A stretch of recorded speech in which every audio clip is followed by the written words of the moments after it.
Две стратегии за инвестиране в недвижими имоти. Първата. Купувате имот на зелено, който да препродадете на по-напреднал етап. Било то на Акт 14, Акт 15 или Акт 16, няма никакво значение. Тогава печелите първо от напредването на строителството и второ от това, че сте закупили на по-ниската цена. Втората стратегия. Fix and Flip или ремонтирай и продай.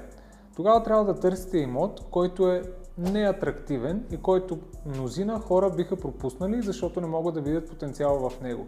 Ако може да го купите и на подпазарната му цена, въпреки състоянието му, това е прекрасният вариант. Тези имоти реализират печалбата си, защото от един много гаден и неугледен апартамент, който е трябвало почти да се бориш с багер, си превърнал в един много красив функционален апартамент. Това е нещо, което хората в момента най-много търсят на пазара. Така че от тази стратегия може да си докараш доходност, която е немислима с разни други.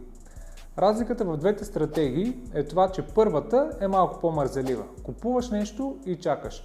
Втората се изисква малко повече компетенции, малко повече търпение, доста повече време, което трябва да вложите и усилия вие в самия процес и да имате правилните контакти, така че да може да завършите този апартамент както трябва.